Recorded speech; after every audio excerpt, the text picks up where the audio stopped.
Hello everyone, welcome back to the physical educator again. आज हम इस वीडियो से स्टार्ट कर रहे हैं हमारा रैपिड रिवीजन फॉर टर्म 2, जिसके अंदर हम 3 वीडियोस के अंदर हम पूरा टर्म 2 का सिलेबस को कवर करेंगे। ये वीडियो है क्लास 12th के लिए और इस वीडियो के अंदर हम जो चैप्टर्स कवर करने वाले हैं वो है हमारा chapter number 3 and chapter number 4। तो चलिए शुरू करते हैं हमारी तैयारी को इस वीडियो के साथ। तो सबसे पहले हम शुरू करने वाले हैं हमारा चैप्टर नंबर 3, जिसका नाम है योगा एंड लाइफस्टाइल, और ये है उसके कंटेंट्स। ओके, हम बारी बारी से सारे टॉपिक्स को कवर करेंगे।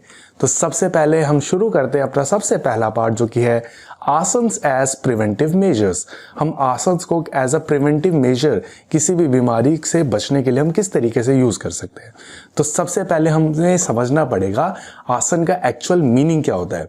तो आसन वर्ड का जो है ना मीन जो डिफाइन किया गया है वो डिफाइन किया गया है 3 वर्ड्स के थ्रू, जिसके अंदर आता है स्थिर, सुख और आसनम। ठीक है, स्थिरम, सुखम, आसनम, जो कि इंग्लिश में हम बोलते हैं, लेकिन अगर हिंदी में इसको बोला जाए तो स्थिर, सुख और आसन, इन 3 वर्ड से डिस्क्राइब होता है हमारा पूरा आसन। अगर आसन को एक्चुअली समझा जाए आसन क्या है, तो आसन एक बॉडी का ऐसा स्टेट है जिसके अंदर हम बॉडी को अलग अलग पोजीशन के अंदर रखेंगे ताकि हमारे ऑर्गन्स और ग्लैंड्स अच्छी तरीके से काम करें और एफिशिएंटली काम करे और हमारा ओवरऑल बॉडी का हेल्थ इंप्रूव हो, हमारा मेंटल स्टेट का जो हेल्थ है वो इंप्रूव हो। तो हमें इनके अंदर क्या क्या चीज़ें, इस नोट्स के अंदर क्या क्या चीज़ों को हाईलाइट करके रखना है कि आसन क्या है, बॉडी को हमें एक ऐसी पोजीशन में रखना है जिससे हमारे ऑर्गन जो वो और अच्छी तरीके से एक्टिवेट हो और हमारी बॉडी और एफिशिएंटली काम कर पाए। इन बातों को हमें याद रखना है।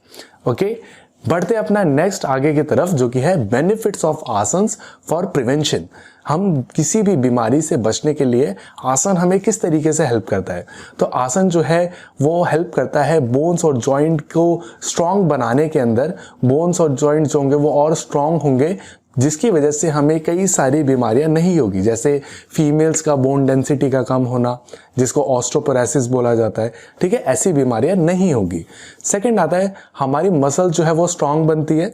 अब मसल स्ट्रांग होने की वजह से जो ओल्ड एज के अंदर जो मसल का दिक्कत आता है कि मसल मतलब हम प्रॉपरली वॉक नहीं कर पाते, मसल वीक हो जाती है, तो वो प्रॉब्लम जो है वो बहुत डिले हो जाएगा, हट नहीं सकता, डिले हो जाएगा। Circulation of blood become normal. हमारा जो ब्लड सर्कुलेशन है वो भी बहुत ज़्यादा इंप्रूव होता है योगा की वजह से।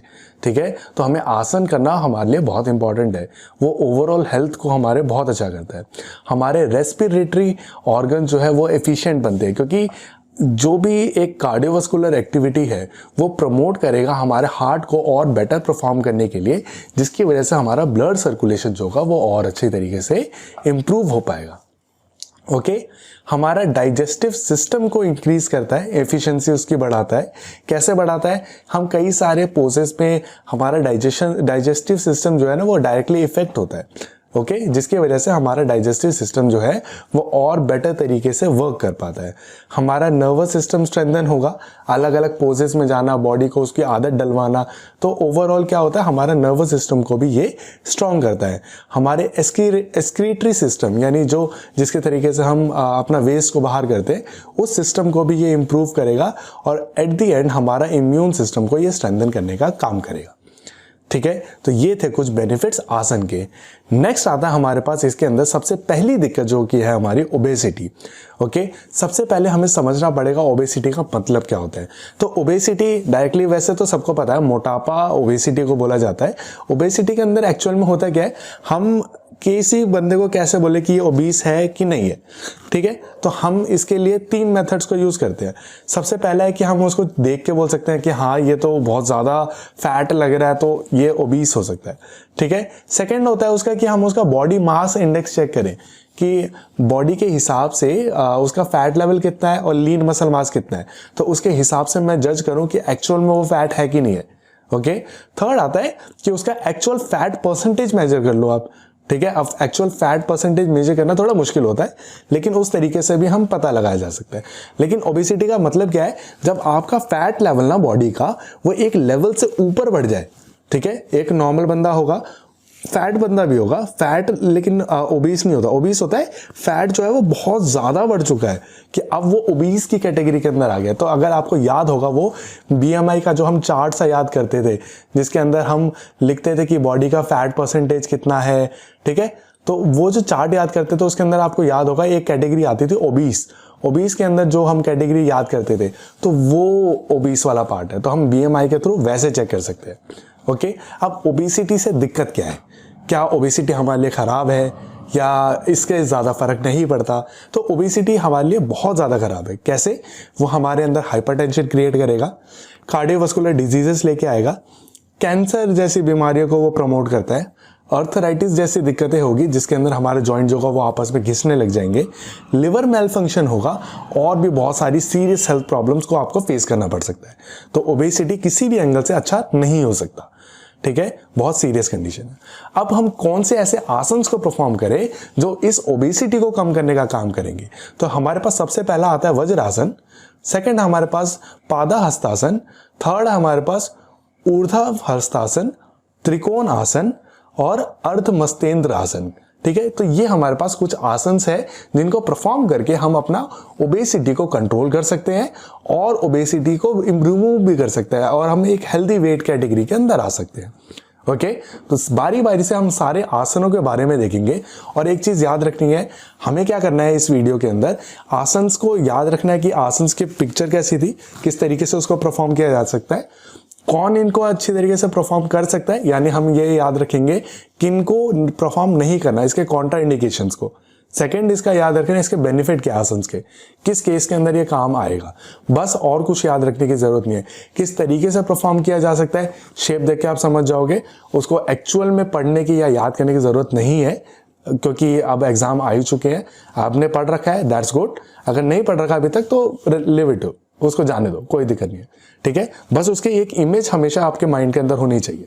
ओके, तो सबसे पहले हम बात कर रहे हैं वज्रासन की। वज्रासन एक मेडिटेटिव आसन है जिसके अंदर हम घुटनों के बल बैठ के नील डाउन होके ग्राउंड पे तब इसको परफॉर्म कर सकते हैं। जैसा आप फोटो में देख रहे होगे, ये घुटनों के बल जैसे बैठे हुए हैं, ठीक है, हम इस तरीके से परफॉर्म करते हैं। हमें इस तरीके से परफॉर्म करना होता है कि हमारे जो टो हो वो पीछे की तरफ स्ट्रेच्ड रहे, ठीक है। हमारे जो हील्स हैं वो हमारे हिप को टच करेंगे और हमारा अपर बॉडी जो होगा वो बिल्कुल स्ट्रेट रहेगा। जैसे कि आप यहाँ पे देख सकते हो, यहाँ पे इसका बॉडी जो है वो बिल्कुल स्ट्रेट है। जस्ट ये जो कर्व है ये हमारा नेचुरल स्पाइन कर्व होता है, तो उसका कुछ नहीं कर सकते हम, ठीक है, वो स्ट्रेट है। ओके, हम ब्रीदिंग को ध्यान देंगे, मतलब डीप ब्रीथ करेंगे, फिर चेस्ट के अंदर होल्ड करेंगे, चेस्ट को जितना एक्सपैंड कर सकते हैं एक्सपैंड करेंगे, फिर एक साथ बाहर हवा निकालेंगे, ठीक है। इस आसन को बोला जाता है वज्रासन। अब वज्रासन करने के बेनिफिट क्या है? ये हमारा पोस्चर को इंप्रूव करेगा, हमारी मेमोरी को स्ट्रॉन्ग करेगा, कंसंट्रेशन पावर हमारी इंप्रूव करता है, कॉन्स्टिपेशन या इनडाइजेशन जैसी प्रॉब्लम्स को दूर कर देता है और हमारा फैट रिड्यूस करना, जिसके बारे में अभी हम एक्चुअल में बात कर रहे हैं, ये हमारा फैट रिड्यूस करने के भी काम करता है। किन लोगों को ये आसन परफॉर्म नहीं करना चाहिए? अब आप ये खुद भी अंदाजा लगा सकते हो। जैसे कि ये घुटने के ऐसे पोजीशन पे बैठी है, तो जिनको घुटने का दिक्कत होगा वो ऐसी पोजीशन में जल्दी से बैठ ही नहीं पाएंगे। तो जिन लोगों को जॉइंट इश्यूज रहते हैं वो इन आसन को परफॉर्म ना करें। जिन लोगों को स्पाइनल प्रॉब्लम्स है उनको भी ये आसन करने में दिक्कत हो सकती है, ठीक है, तो उनके बहुत ध्यान दे के उनके साथ परफॉर्म करना पड़ेगा।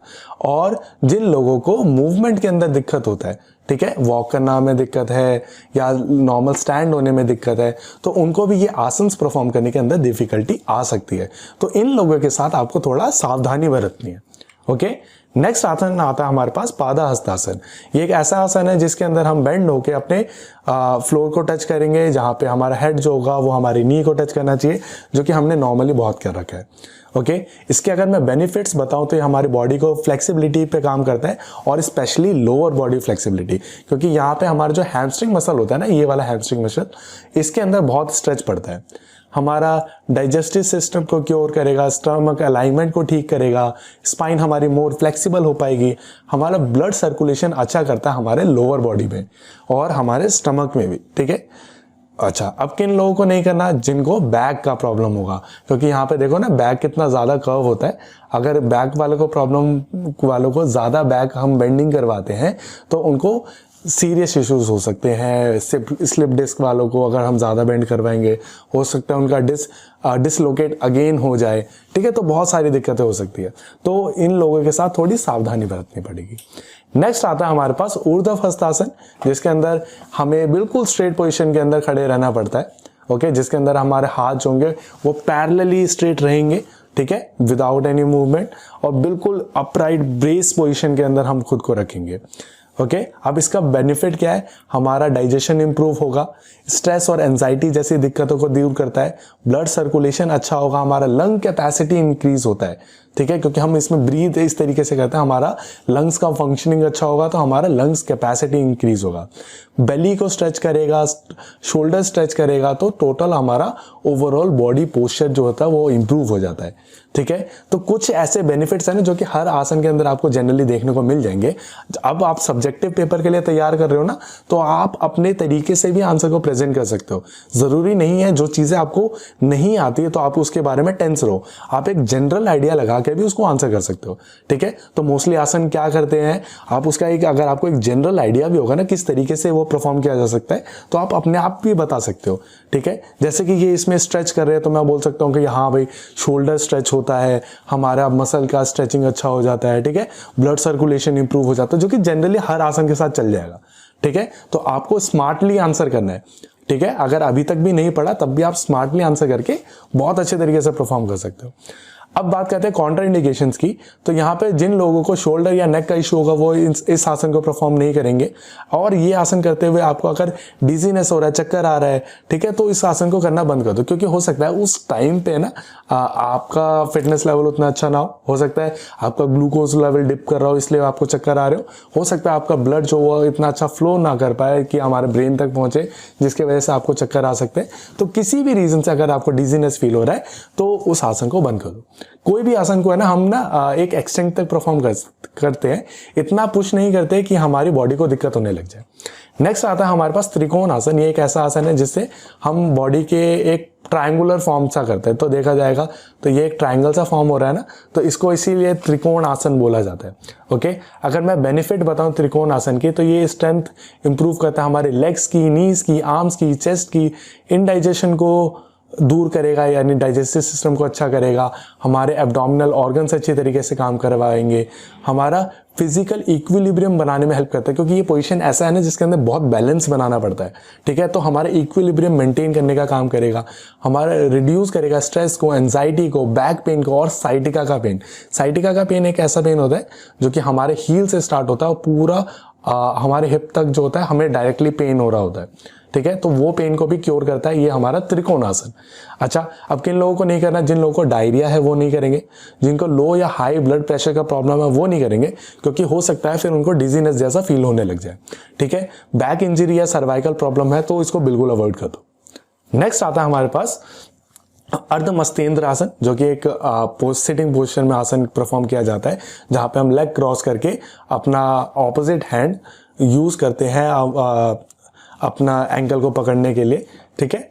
अगर मैं इसके बेनिफिट्स बताऊं तो हमारा जो स्टमक होता है ना वो बहुत ज़्यादा बेंडेड होता है, मतलब बहुत रोटेट हो रखा होता है, जिसकी वजह से हमारा गॉल ब्लैडर और पोस्टेड ग्लैंड जो है वो बहुत इफेक्टिवली वर्क कर पाते हैं। हमारा एड्रेनलिन और बाइल सेक्रेशन के अंदर हेल्प करेगा। अगेन गॉल ब्लैडर क्या करता था, कई सारे एंजाइम्स को रिलीज करता था, जिसके अंदर बाइल भी एक पोर्शन है उसका। इंक्रीज करता है हमारी स्ट्रेचिंग और बैक मसल को स्ट्रेच करने का काम करेगा, और डाइजेस्टिव एलिमेंट को और अब इंप्रूव करेगा। किन को परफॉर्म नहीं करना, अगेन प्रेग्नेंट वुमेन नहीं करेगी, क्योंकि उनके लिए ऑब्वियसली ये डिफिकल्ट टास्क हो गया ना कि लेग को क्रॉस करना जबकि आपका बेली आगे आ रखा हो, ठीक है। जिन लोगों को अल्सर का प्रॉब्लम है या हर्निया का दिक्कत है वो भी इनको ना करें। स्लिप डिस्क वाले तो बिल्कुल ही नहीं करेंगे, क्योंकि अगेन बैक जो है वो बहुत ज़्यादा रोटेट हो रहा है, स्लिप डिस्क वालों को बहुत ज़्यादा इशू हो सकता है, ओके। नेक्स्ट हम बात करते हैं अपने नेक्स्ट टॉपिक पे, जो कि है हमारा डायबिटीज। डायबिटीज क्या होता है, अगर डायबिटीज का एक्चुअल मतलब समझो तो डायबिटीज एक ऐसा दिक्कत है जिसके अंदर हमारा ब्लड शुगर लेवल एक लंबे समय तक बढ़ा रहता है। ऐसा होता है जब हम खाना खाते हैं हमारा ब्लड शुगर लेवल बढ़ता है, फिर हमारी बॉडी जो है पैनक्रियाज जो है वो कुछ एंजाइम्स प्रोड्यूस करता है, जिसके अंदर प्रोमिनेंट होता है इंसुलिन, ठीक है। इंसुलिन और ग्लाइकोजन जो होता है वो ब्लड शुगर लेवल को वापस डिप करते हैं, जिससे नॉर्मल मेंटेनेबल पोजीशन पे आ जाए। लेकिन कई बार ऐसा होता है कि ये हमारा जो पैनक्रियाज है ना, वो इतना इंसुलिन प्रोड्यूस नहीं कर पा रहा, जिसकी वजह से जो वो बढ़ा हुआ शुगर लेवल है वो वापस से नीचे आ पाए, ठीक है। तो फर्स्ट दिक्कत ये हो गया, जिसको हम टाइप 1 डायबिटीज भी बोलते हैं। सेकंड दिक्कत होता है कि हमारे सेल जो है वो इतने अच्छी तरीके से उस इंसुलिन पे रिस्पॉन्ड नहीं कर पा रहे कि उस ब्लड शुगर लेवल को कम कर दे। तो ये जो दिक्कत होता है इसको बोला जाता है टाइप 2 डायबिटीज। अब डायबिटीज होने से दिक्कत क्या है? डायबिटीज होने से दिक्कत ये है कि हमें फटीगनेस फील होगा, हमें फ्रीक्वेंट यूरिनेशन जाना पड़ता है, ठीक है। थर्स्ट बहुत ज़्यादा फील होता है, भूख लगेगी बार बार, हमारा विजन खराब हो जाता है, ब्लड विजन हो जाएगा, किडनी फेलियर के बहुत ज़्यादा चांसेस है, कार्डियोवास्कुलर डिजीजेस के चांसेस है, और इससे रिलेटेड और भी बहुत सारी लिस्ट है, ठीक है, जिसकी वजह से डायबिटीज़ की वजह से क्या क्या प्रॉब्लम हो सकती है। तो ऐसा नहीं है कि आपको शुगर खाने की वजह से डायबिटीज़ होता है, ये बहुत बड़ा मिसकंसेप्शन है, ठीक है। अगर आपको डायबिटीज़ हो रखा है तब आपको शुगर इंटेक नहीं करना चाहिए, एक सजेशन होता है, ताकि आपका एकदम से शुगर लेवल ना बढ़े। लेकिन शुगर खाने की वजह से डायबिटीज़ होता है तो ये मिसकंसेप्शन है, ओके।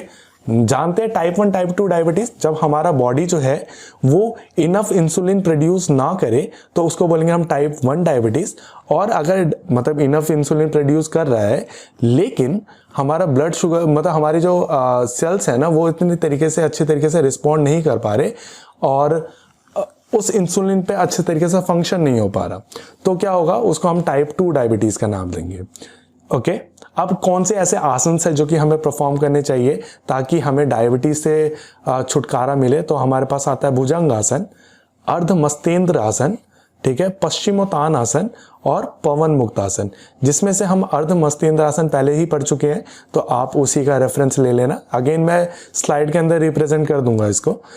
पहले हम बात करते हैं सबसे पहले भुजंग आसन की। भुजंग आसन जिसको हम कोबरा पोज बोलते हैं इंग्लिश में, तो ये एक ऐसा पोज है जिसके अंदर ना ऐसा सांप जैसा फील आता है, कि जैसा सांप होता है ना उसका फन दिख रहा होता है ऐसे सामने से, ठीक है, तो वो सांप वाला फील आता है, तो इसलिए इसको ना कोबरा पोज बोलते हैं कि ये कोबरा सा दिख रहा है, ओके। अच्छा, अब इसका अगर मैं बात बताऊं कि क्या फ़ायदे हैं भुजंगासन करने के, तो ये अगेन हमारे स्टमक को बहुत ज़्यादा स्ट्रेच करता है, जिसकी वजह से हमारा यूरिनरी ब्लैडर और लिवर डिजीजेस कम होती है। हमारा सर्वाइकल और वर्टिब्रेट से जो कई बार होता है ना, हमारा वर्टिब्रेट हिल जाता है, जिसकी वजह से ना बैक पेन बहुत होता है, तो वो वर्टिब्रेट को ना, तो वर्टिब्रेट कॉलम को रीएडजस्टमेंट का काम कर देता है, ठीक है। गैस का डिसऑर्डर, कॉन्स्टिपेशन या इंडाइजेशन जैसा स्टमक प्रॉब्लम को दूर करता है ऑब्वियसली, और स्ट्रेंथ और एजिलिटी को इम्प्रूव करता है, क्योंकि स्ट्रेंथ आएगा क्योंकि हम आगे हमारे आर्म्स को यूज कर रहे हैं, ओके। अच्छा, कॉन्ट्रा इंडिकेशन किनको नहीं करना? हर्निया वालों को नहीं करना, जिनको बैक इश्यूज है वो नहीं करेंगे, और जिनको ज़्यादा हेडेक रहता है या माइग्रेन वगैरह है तो वो भी ना करें। प्रेग्नेंट वुमेन, अगेन हमें स्टमक के बल लेटना है, तो प्रेग्नेंट वुमेन इस आसन को परफॉर्म नहीं कर सकती। नेक्स्ट हम बढ़ते हैं हमारा अर्ध मस्तेंद्र आसन, इसके बारे में हमने पहले ही बात कर लिया। सीधा हम बढ़ते हैं अपने नेक्स्ट आसन पे, जो कि आता है पश्चिमोत्तान आसन। ये आसन भी बहुत बेसिक आसन है, जो कि आपने परफॉर्म किया ही किया होगा फॉर श्योर, ठीक है। जिसके अंदर हमें क्या करना होता है, अपना पैर बिल्कुल सीधा करेंगे, विदाउट यहाँ से ये नी को उठाए हुए, ये फिक्स रहेगा यहीं पे। हम अपनी बॉडी को बेंड करके कोशिश करते हैं अपने टो को पकड़ो और अपना हेड को यहाँ पे आगे की तरफ लगाना है। मेन हमारा काम होता है कि हमारे स्टमक को ना थाई पे लगाना, ठीक है, तो ये मेन चीज़ होती है इसके अंदर। नेक्स्ट आता है इसके अंदर इसके बेनिफिट्स, तो ये हमारा कॉन्स्टिपेशन को ठीक करेगा, मेंस्ट्रुअल प्रॉब्लम जिन लड़कियों को होती है वो ठीक करता है, साइटिका का पेन, बैक पेन या अस्थमैटिक कंडीशन को ठीक करना, हमारा एब्डोमिनल डिजीज को ठीक करता है, ठीक है। किन को नहीं करना? जिसको रेस्पिरेटरी दिक्कत है ना, वो थोड़ा ध्यान दे के करिए इस एक्सरसाइजेस को, क्योंकि हमारा इस पोर्शन के अंदर ना हमारा जो लंग होता है ना वो कंप्रेस हो जाता है। अब लंग कंप्रेस रहेगा तो आपको सांस लेने में दिक्कत होएगी, और आपको ऑलरेडी दिक्कत है और ये आसन की वजह से बहुत ज़्यादा दिक्कत हो सकती है। तो करना जो भी है ना इन लोगों के साथ, तो बहुत संभाल के करवाना है, या करना भी है तो बहुत संभाल के करना है, ठीक है। स्पाइनल प्रॉब्लम्स वालों को तो भाई बिल्कुल ही अवॉइड करो, क्योंकि स्पाइन हमारा बहुत क्रूशियल है और उनको परफॉर्म कराना तो आप नहीं करवाओगे कभी भी, और ना आप किसी को एडवाइस करोगे, ठीक है। उसको फिर डॉक्टर ही एडवाइस करेगा और वो अपनी सुपरविजन के अंदर करवाएगा, और आप भी परफॉर्म ना करो अगर आपको ऐसा कुछ दिक्कत है तो। लिवर एनलार्जमेंट वाले लोग भी ना करें इसको। नेक्स्ट आता है हमारे पास पवन मुक्तासन। इसको पवन मुक्तासन ना बड़ा फनी सा नेम है, लेकिन है ऐसा ही, क्योंकि हम इसको है ना स्टमक को इतने जोर से कंप्रेस करते हैं कि हमारा जो कहते हैं कि स्टमक से जो गैस निकलती है ना, तो वो गैस निकल पाती है। तो वो ही पवन मुक्तासन इज एक्चुअली पवन मुक्तासन, कि हमारा पवन निकल रहा है। ओके, तो ये क्या करता है, ये टेंशन क्रिएट करता है हमारे लोअर बैक पे, जो ऑलरेडी टेंशन है वो कर्व होने की वजह से, क्योंकि यहाँ पे देखो हमारा लोअर बैक इस तरीके से कर्व हो रहा है, तो ये कर्व होने की वजह से ये जो हमारे लोअर बैक के ऊपर टेंशन होता है वो रिड्यूस कर देता है। ब्लड सर्कुलेशन अच्छा करता है हमारे पेल्विक मसल पे, ठीक है। तो जिससे इरेक्टाइल डिसफंक्शन जैसे दिक्कत जिन लोगों को है वो भी ठीक हो सकती है, ठीक है। कॉन्स्टिपेशन, अगेन पवन मुक्तासन है तो कॉन्स्टिपेशन तो दूर करेगा ही, और एब्डोमिनल मसल को स्ट्रॉन्ग करने का काम करता है। ओके, किन लोगों को नहीं करना, जिनका हार्ट का इशू है या हाइपरटेंशन या हाई ब्लड प्रेशर रहता है या हाई एसिडिटी लेवल है, वो सारे ना करें। अगेन प्रेग्नेंट वुमेन ये परफॉर्म खुद ही नहीं कर पाएंगे क्योंकि उनका बेली बहुत ज़्यादा आगे होगा, और जिनको पाइल्स का दिक्कत है वो भी इस आसन को परफॉर्म ना करें। ये एडवाइजेज होती है, ठीक है। नेक्स्ट आता है हमारे पास अस्थमा। अस्थमा क्या चीज़ है, अस्थमा ना एक ऐसा बीमारी है जिसके अंदर हमारा जो सांस लेने का जो पैसेज होता है ना वो बहुत नैरो हो जाता है। अब नैरो किस लिए हो जाता है, या तो उसके अंदर स्वेलिंग आ जाए या तो उसके अंदर म्यूकस इकट्ठा हो जाए, ठीक है। किसी भी रीज़न की वजह से वो जो सांस लेने का पैसेज है, ये जो सांस लेने का पैसेज है ये अब नैरो हो चुका है। तो मान लो ऐसा कोई एक रास्ता है, एक पाइप है, अगर मैं इसमें से अगर पानी जा रहा है तो अभी पूरा पूरा जा रहा है, लेकिन अगर मैं इसके अंदर ऑब्स्टिकल्स क्रिएट कर दूं, ठीक है, ऐसे ऑब्स्टिकल्स क्रिएट कर दूं, तो अब जो इसमें से पानी जाएगा, मान लो मैं ब्लू कलर कर देता हूँ, अब ये मान लो इसमें से पानी जाएगा, उसके लिए रास्ता कम रह गया ना। अब जब कम रास्ता रह गया तो प्रॉपरली नहीं जा पाएगा। तो सेम ऐसा ही कुछ होता है उनके साथ, तो वो सांस लेते हैं ना तो वो सांस प्रॉपरली नहीं ले पाते, जिसकी वजह से उनको क्या होगा, कफिंग होगा, ठीक है। उनका हैवी ब्रीदिंग होता है कि सांस लेने में दिक्कत होगी, उसको ऐसा लगेगा कि चेस्ट के अंदर बहुत टाइटनेस सी फील हो रही है, सांस लेने में हो सकता है उनको चेस्ट पेन भी स्टार्ट हो जाए, ठीक है। और स्मोक, डस्ट, इन सब के अंदर ज़्यादा रहने की वजह से अस्थमैटिक कंडीशन क्रिएट हो सकती है। तो इसलिए हम चाहते हैं कि हमारा इन्वायरमेंट साफ रहे, पोल्यूशन कम करो, ठीक है। समझते हो आप, तो अब बड़े हो चुके हो। ओके, अब बात करते हैं किन आसन्स को परफॉर्म करके अस्थमा को ठीक किया जा सकता है। तो सबसे पहला है सुखासन, फिर आता है चक्र आसन, फिर आता है भुजंग आसन, पर्वत आसन और पश्चिमोत्तान आसन, फिर आता है गौमुख आसन और आता है मत्स्यासन, ठीक है। बारी बारी से सबके बारे में बात करेंगे, जिनके बारे में बात कर चुके हैं उस पार्ट को हम स्किप कर देंगे। सबसे पहला आता है सुखासन। ये एक नॉर्मल सिटिंग पोजीशन है जिसके अंदर हम क्रॉस लेग होके अपने हाथ को अपने नीज के ऊपर रख के अब ध्यान लगाते हैं और ब्रीदिंग एक्सरसाइजेस करते हैं, ठीक है। इसका फ़ायदा क्या है, हमारा मेंटल और फिजिकल बैलेंस बना रहेगा, क्योंकि हम मेडिटेशन से कर रहे हैं एक टाइप से।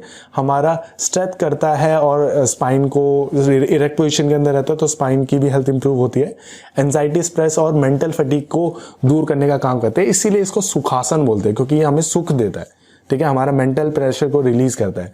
जिन लोगों को नी का इश्यू होगा ना, जिन भी लोग जब भी है ना कोई भी ऐसा आसन करो जिसके अंदर हमारा नी जो है वो 90 डिग्री से ज़्यादा बेंड हो जाए, ठीक है। 90 डिग्री से अगर वो ज़्यादा बेंड होगा, मान लो इतना बेंड हो गया, तो उसके अंदर नी पे इशू पड़ेगा, नी पे लोड पड़ेगा। तो जो भी आसन 90 डिग्री से ज़्यादा हो रहा है तो हम उसके अंदर ये कॉन्ट्रा इंडिकेशन डाल सकते हैं कि भाई इसको नी वाले दिक्कत वाले लोगों को ये आसन को परफॉर्म ना करवाओ, ठीक है। स्लिप डिस्क जिनको हो रखा है वो अगेन परफॉर्म नहीं करेंगे।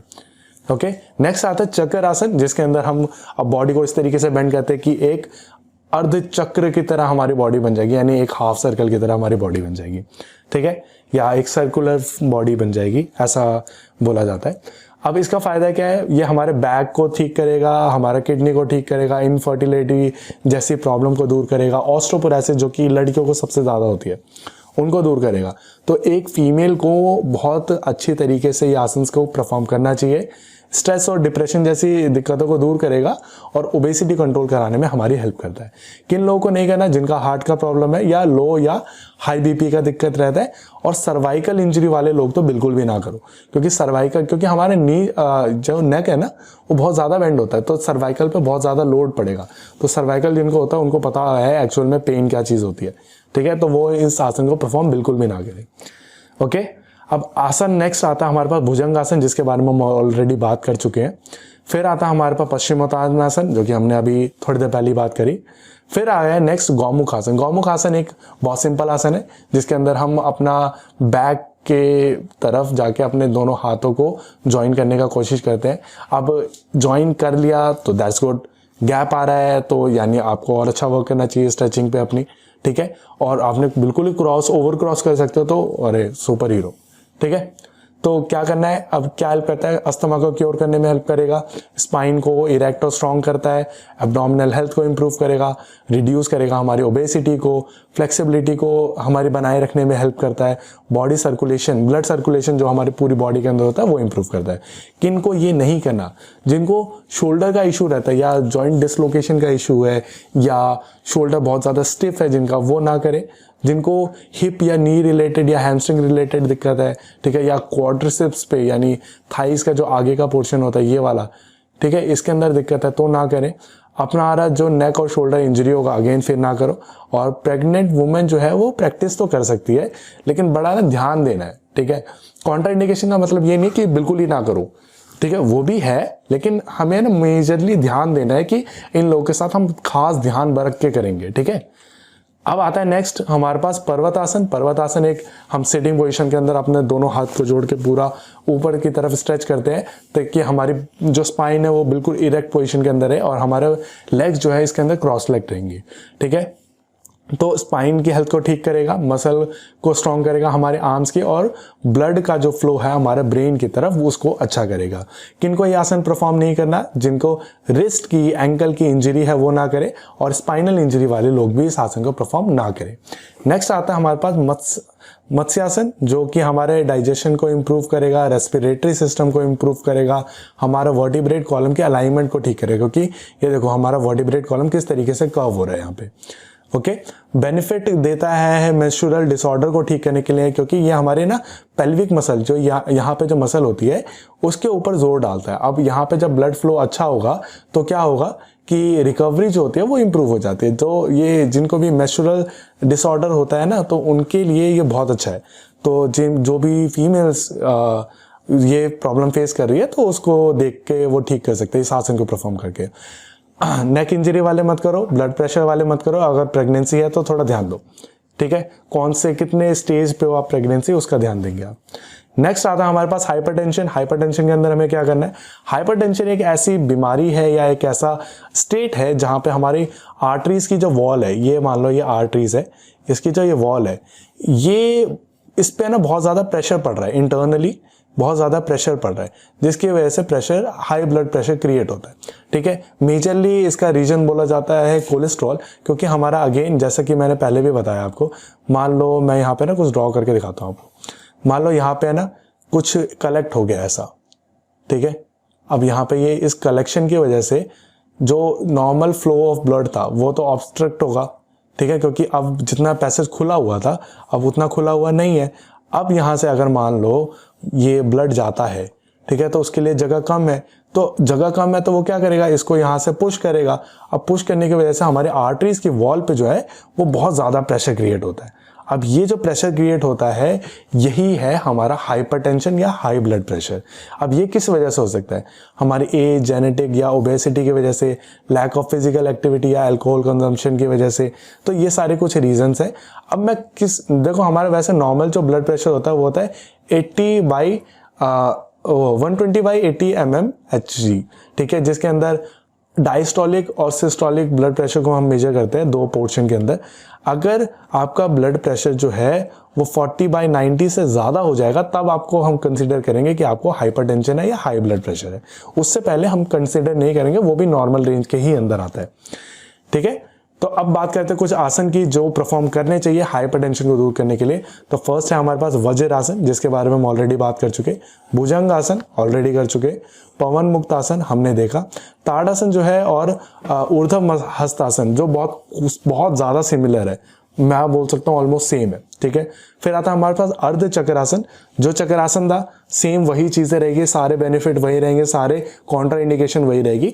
ये उनको परफॉर्म करवाया जाता है जो कि बिगिनर होते हैं चक्रासन के अंदर। उनको चक्रासन ना परफॉर्म करा के हम अर्ध चक्रासन कराते हैं कि भाई तुम आधे से प्रैक्टिस करो फिर फुल पे जाना। फिर लास्ट आता है शवासन, जो कि तुम सारे बच्चों का फेवरेट आसन होगा जब भी योगा की क्लास होती है, कि आराम से जाके लेट जाओ, बॉडी को रिलैक्स करो, ठीक है। सोना नहीं होता लेकिन इसके अंदर, ओके। तो ये थे हमारे हाइपरटेंशन के लिए आसन्स। नेक्स्ट आते हैं हम अपने चैप्टर नंबर 4 पे, जो कि है physical education and sports for CWSN। तो चलिए शुरू करते हैं अपने सबसे पहला टॉपिक, जो कि है concept of disability and disorder.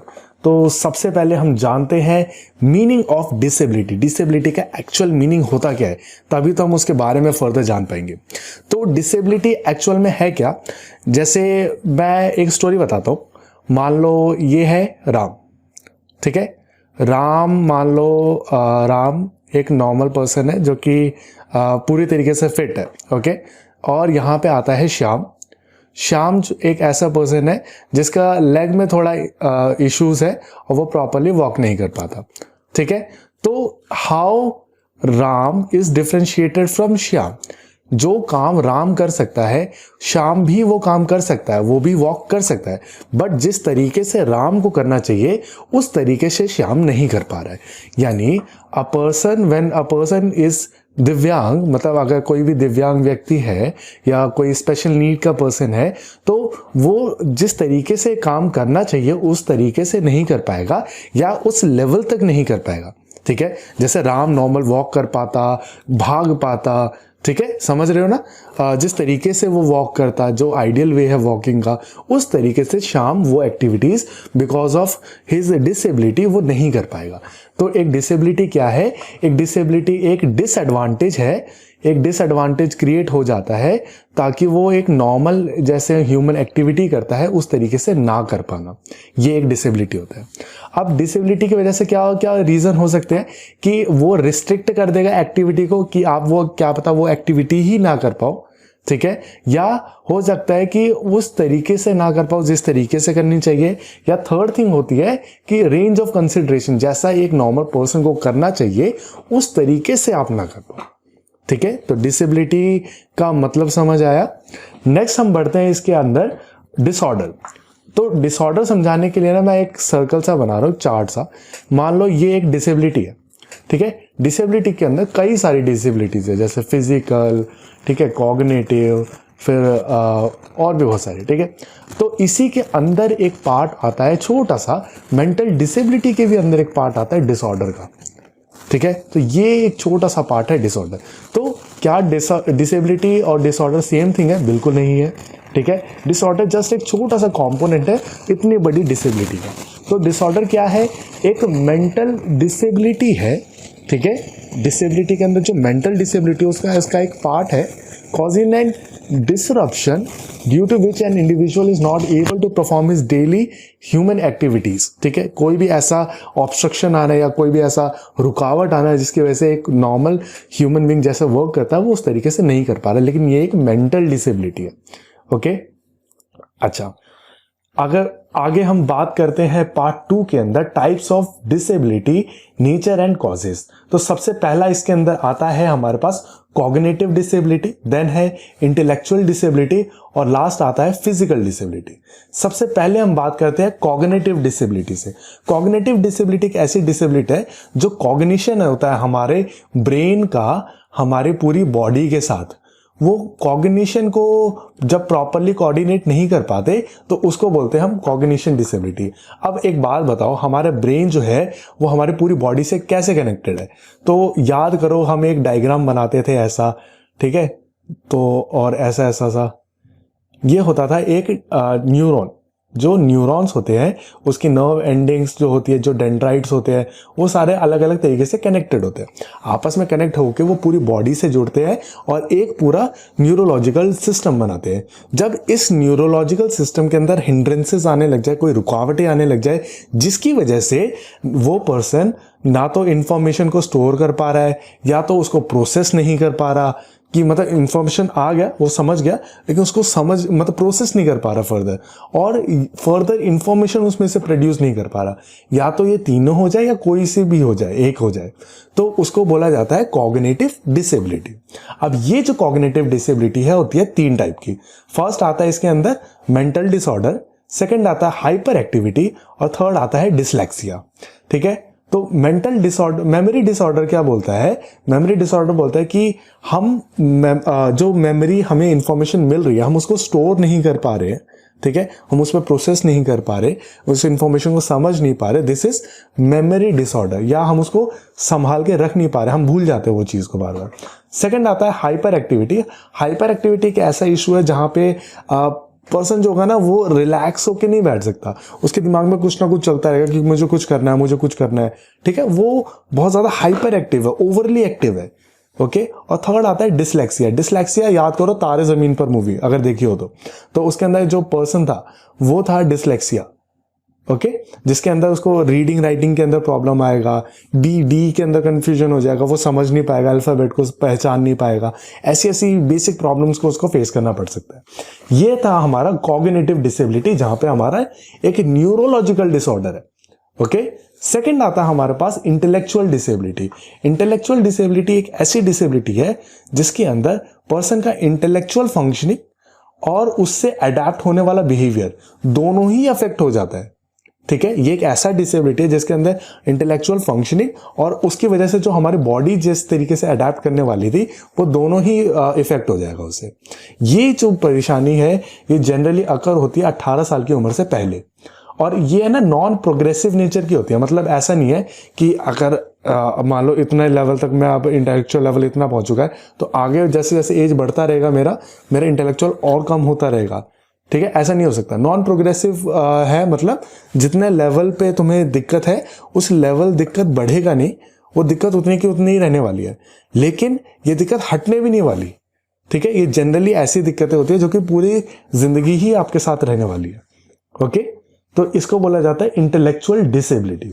Next आता है हमारे पास फिजिकल डिसेबिलिटी, जिसके जो को सबको पता ही है फिजिकल डिसेबिलिटी के बारे में, कि कोई भी ऐसी कंडीशन जहां पे कोई भी ऐसा हमारा बॉडी का जो नॉर्मल मूवमेंट होता है वो नहीं हो पा रहा। ठीक है, या हमारा जैसा बॉडी का कंट्रोल होना चाहिए वो नहीं हो पा रहा, कोई ना कोई फिजिकल डिसेबिलिटी है उसके अंदर। ओके, मोटर डेफिशिएंसी हो सकती है, उसका सेंसरी इंपेयरमेंट हो सकता है, कुछ भी ऐसा। ठीक है, तो फिजिकल डिसेबिलिटी वो होता है। नेक्स्ट आता है कि कॉजेज ऑफ डिसेबिलिटी। हमारा ये डिसेबिलिटीज हो जाती है लोगों को, ये इसके कारण क्या है, कैसे होता है ये? तो फर्स्ट आता है इसके अंदर जेनेटिक कॉज। कई बार होता है कि हमारे जो डीएनए से प्रॉपर जैसा ट्रांसमिशन होना चाहिए ना इंफॉर्मेशन का, वैसा हो नहीं पाता। तो जब भी हमारा डीएनए किसी ना किसी इंफॉर्मेशन में लैग कर जाएगा तो ऐसा डिसेबिलिटी होने का चांस बहुत ज्यादा रहता है। सेकंड आता है पॉवर्टी। पॉवर्टी के अंदर डिसेबिलिटी होने का क्या रीजन है? पॉवर्टी की वजह से बच्चा जो होता है कई बार मैल न्यूट्रिशन हो जाता है उसको। ठीक है, जैसा उसको न्यूट्रिशन मिलना चाहिए था while he was in before the baby comes out, उससे पहले जो भी पीरियड था, प्रेगनेंसी पीरियड था फीमेल का, उस टाइम जो उसको डाइट मिलनी चाहिए थी, न्यूट्रिशन वैल्यूज मिलनी चाहिए थी, जैसा डेवलपमेंट होना चाहिए था अंदर अंदर, वो नहीं हो पाया। तो इसकी वजह से ये पॉवर्टी जो होता है वो डिसेबिलिटी क्रिएट कर सकता है। ठीक है, थर्ड आता है मेंटल हेल्थ प्रॉब्लम्स। अगर एक पर्सन ऑलरेडी मेंटली अनस्टेबल है तो वो जेनेटिकली ट्रांसफर हो सकता है दूसरे पर्सन में भी। या दूसरा रीजन कि अगर एक पर्सन जो है उसको मेंटल प्रॉब्लम है, ठीक है, तो वो भी एक्चुअल में एक डिसेबिलिटी ही है। ओके, फोर्थ होता है इसके अंदर एक्सीडेंट। किसी एक्सीडेंट होने की वजह से कोई भी डिसेबिलिटी क्रिएट हो सकती है।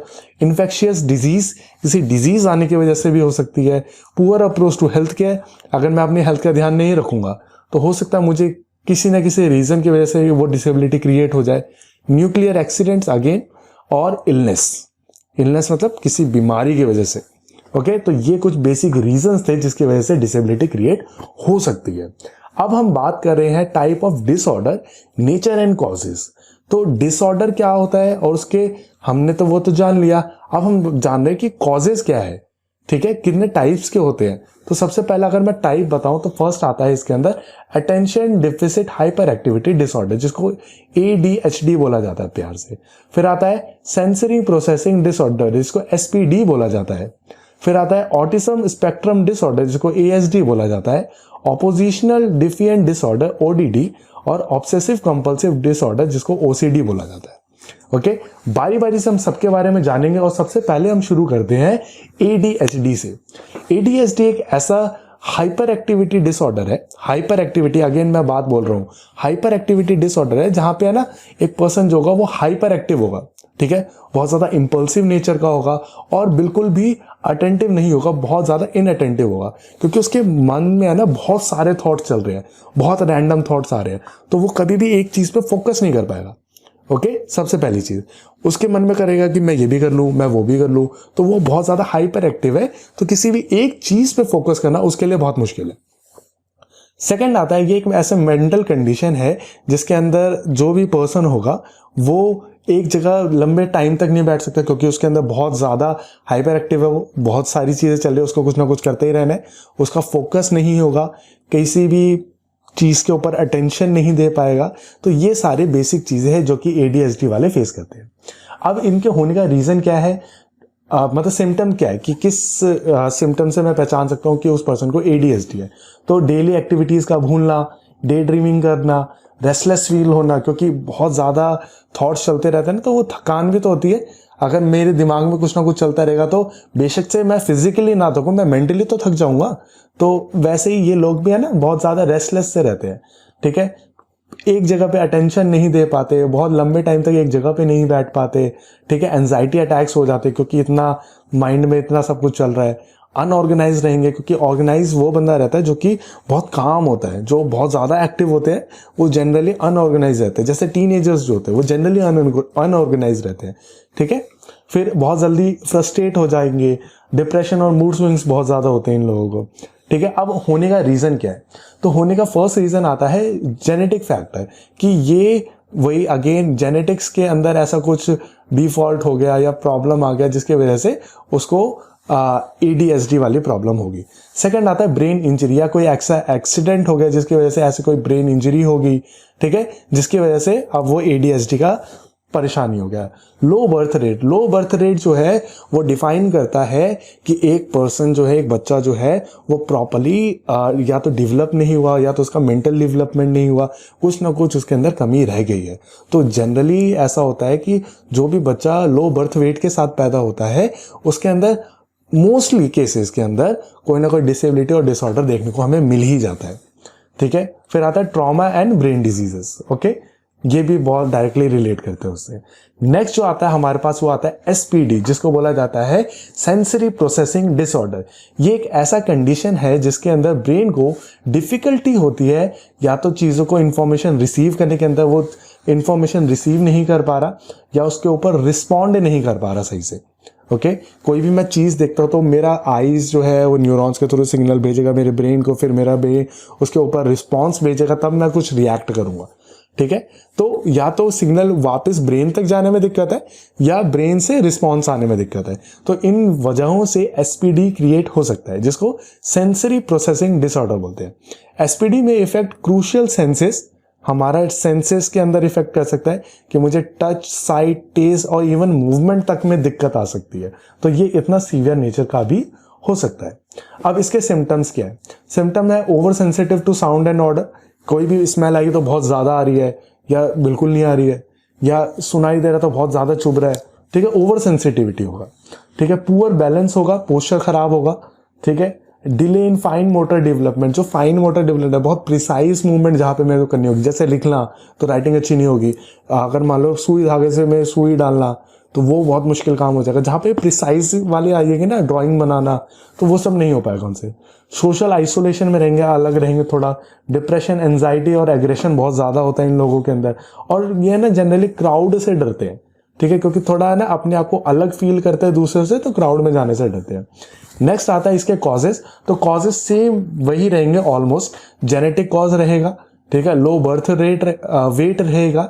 इन्वायरमेंटल फैक्टर से एसपीडी कैसे क्रिएट होता है, इन्वायरमेंट जो होता है यानी हमारे आसपास का सराउंडिंग, अगर हमारे आसपास के सराउंडिंग में ही बहुत ज़्यादा शोर होगा या लड़ाई झगड़े होंगे तो क्या होगा, बच्चा भी है ना, कई बार एक बच्चा ऐसा होगा जो कि उसके अंदर इन्वॉल्व होगा, खुश होगा, एक होगा थोड़ा दूर रहेगा और दब के रहेगा, ठीक है। तो उस वजहों से भी ये एसपीडी जैसी दिक्कत क्रिएट हो सकती है।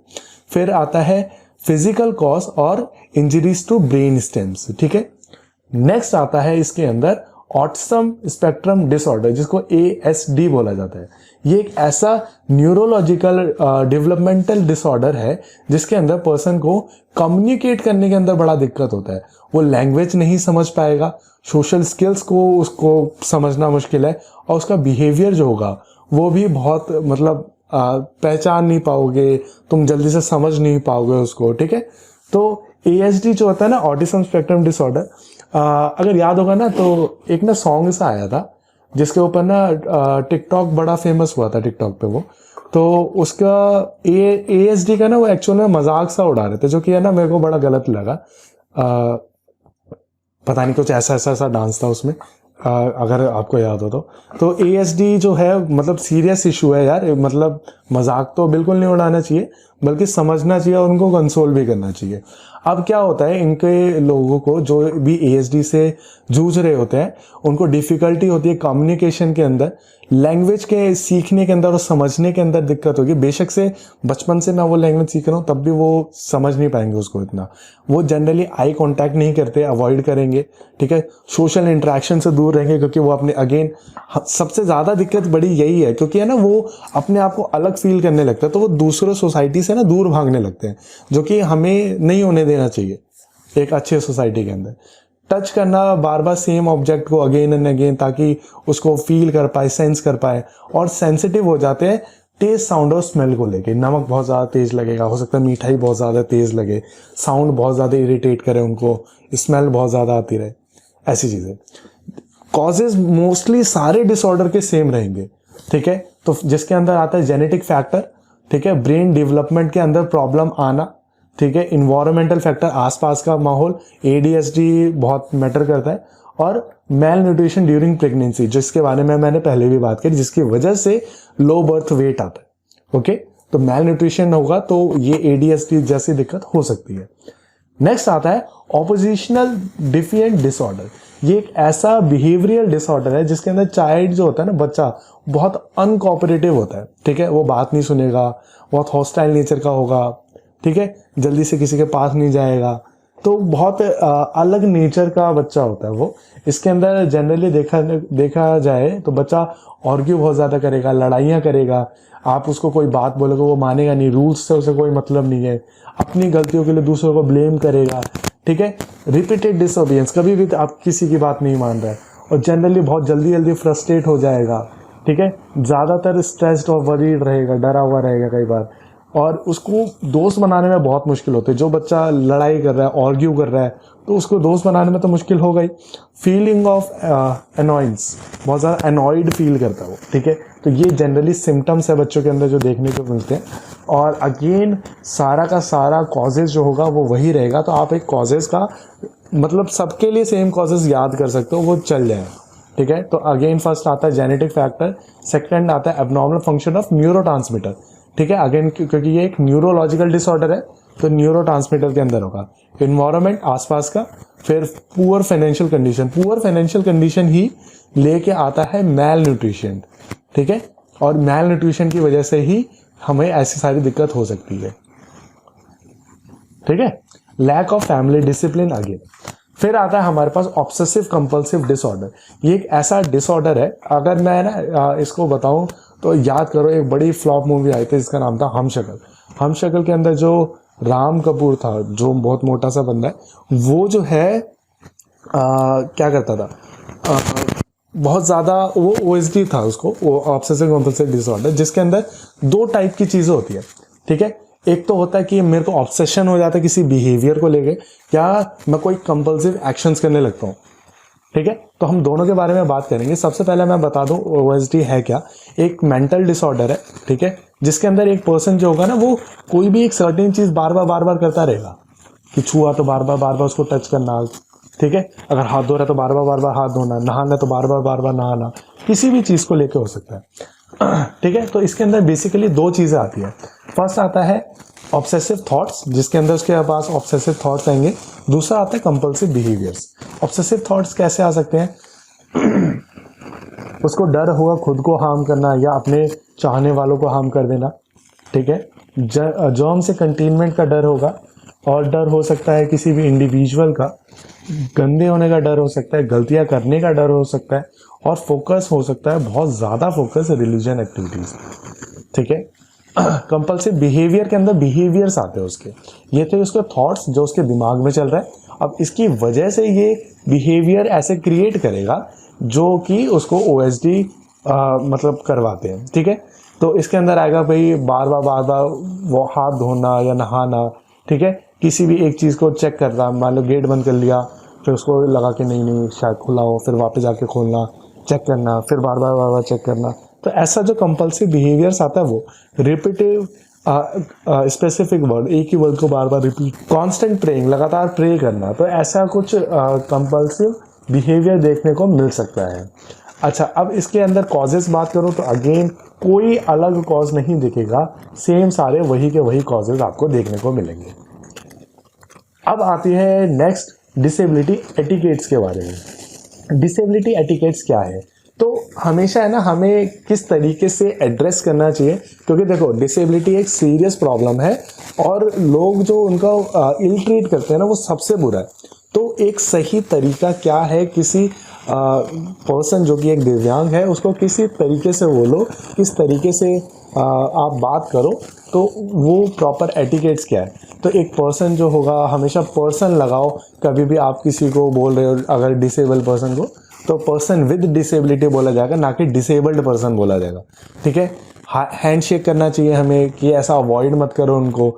अगर वो एक अडल्ट है तो उसको अडल्ट की ट्रीट करो, ऐसा होता है ना कई बार एक अडल्ट है लेकिन मतलब डॉर्फिसिज्म है उसमें, तो उसको भी अडल्ट की तरह ही ट्रीट करो, ठीक है। अगर किसी को कोई व्हील चेयर यूज़ करता है तो उसकी व्हील चेयर पर लटकना नहीं चाहिए हमें, ठीक है, वरना उसको भी हार्म कर सकते हो और खुद को भी आप कर सकते हो, ठीक है। हमेशा उनको ध्यान से सुनो, उनकी बातों को समझने की कोशिश करो, उनको मतलब अवॉइड मत करो, ठीक है। अगर वो बोलने में टाइम लगा रहा है तो थोड़ा पेशेंस दिखा सकते हैं, थोड़ा सा दिखा सकते हैं कि उनकी बातें समझ लो आप और फिर उस पर रिस्पॉन्ड करो, ताकि उनको भी तो थोड़ी खुशी मिले, ठीक है। अगर कुछ अच्छा काम करते तो उनके टैप करो उनके शोल्डर पे, और उनसे है ना पर्सनल क्वेश्चंस मत पूछो कि ये कैसे हो गया, क्यों हो गया, ठीक है, अवॉइड करो, कोई ज़रूरत नहीं है ये जानना।